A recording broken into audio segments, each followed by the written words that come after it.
Hello and welcome to our lesson on New Historicism. You're probably wondering, what's so new about history? Well, today we're going to define what New Historicism is as a literary critique perspective and apply it a little bit to some works we've read in class. So what is New Historicism?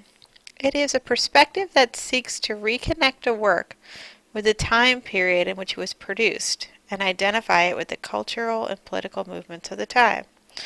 And it assumes that every work is a product of the historic moment that created it.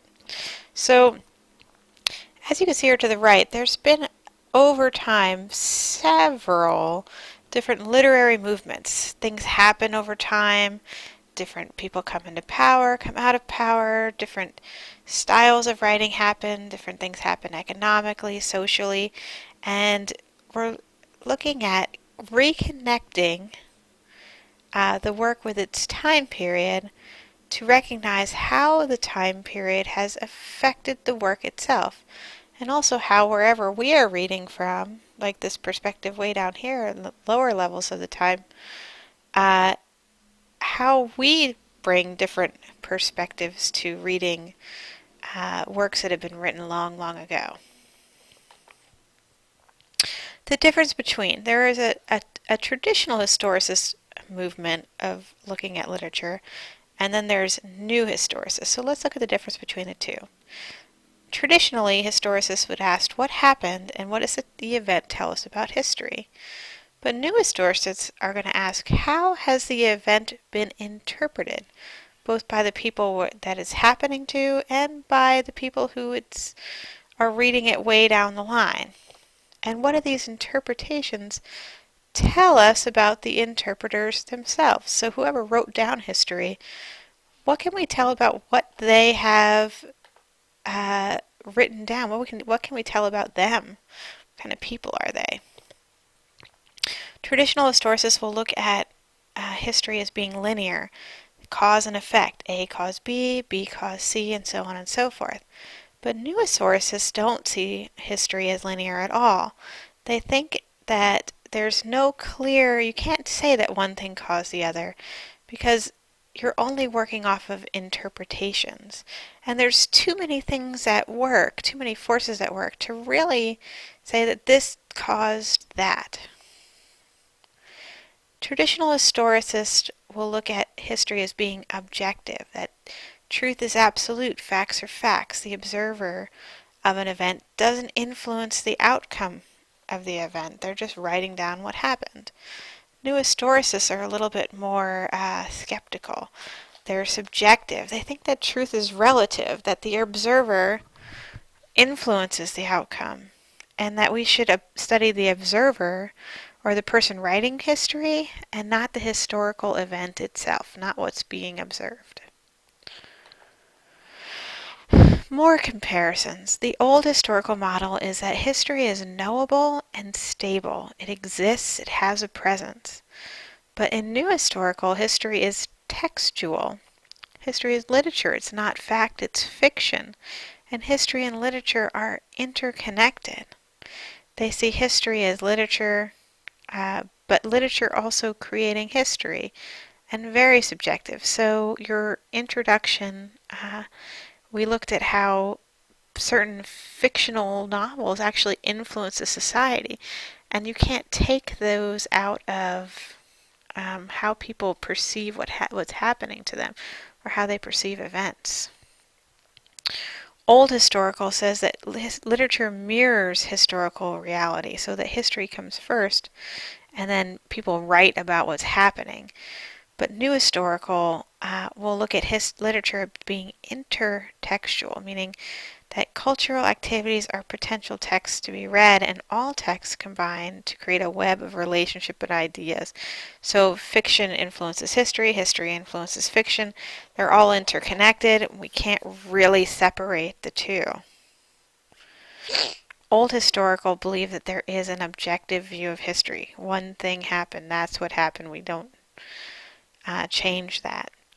But new historical is going to say that knowledge is power, and that people who know something, we look at how knowledge is created, who has the authority to make and impose definitions of reality on everyone else. So, if you've ever heard of the winner gets to write the history, so we look at that. They have the knowledge and the power to basically impose their interpretation of what happened on everyone else. So let's look at what that looks like. Old Historicism. We're taking the event of Columbus arriving in America. Old Historicism says Columbus sailed the ocean blue in 1492 to find land, thought it was India, hence that's where we get the term Indians for Native Americans, and then led European settlements and trade in the New World. That's how the old historicists would look at this particular event in history. Newest historicism, notice that there's all questions. Whoops. So who wrote the story of Columbus? What biases are involved? What do we know about the Native Americans' perspective of Columbus coming over? And would they tell a totally different story about this? And what's being left out of the story and why? So New Historicism really asks questions about trying to find out, how did we get this story and who is telling it and what does that mean? Again, you only get one point of view with history, and history is written by the victors. That's what Winston Churchill had, and we already talked about that. So we want to know, if we want to know history in a fuller sense, we got to learn about not just the victors, but those who did not win, to get a full picture of an account in time. New historians view literature like this. They see society and culture influencing a creation of work. So everything that's going on at the moment is influencing an author to write a particular story. The work then gets published, and people read it. Society and culture digest the work, and if you've ever been changed a little bit by a book or made you think about things in a different way,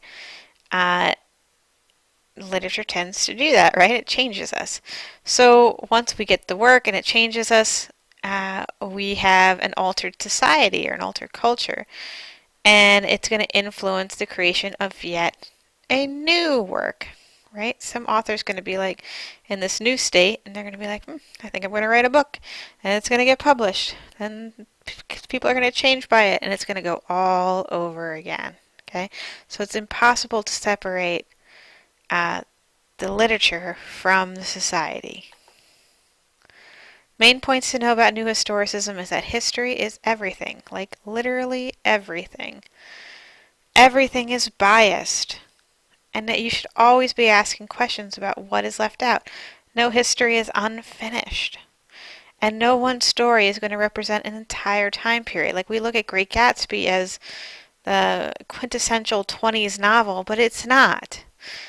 And we need to follow what's called following the power, which I will show you in another lesson.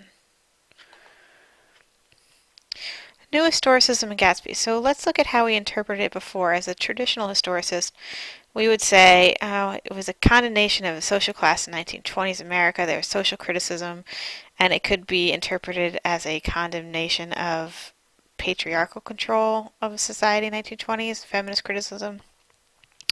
But now we're going to look at Great Gatsby as one biased individual's attempt to interpret his surroundings.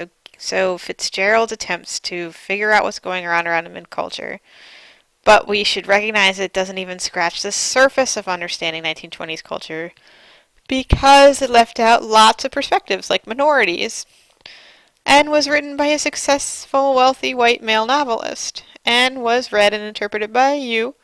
And you have a lot of biases because you've never lived in the 1920s and you have thoughts about things too. So we have to kind of interpret it in a moment. And in that moment interpreting, we'll know that literature and interpreting literature always changes.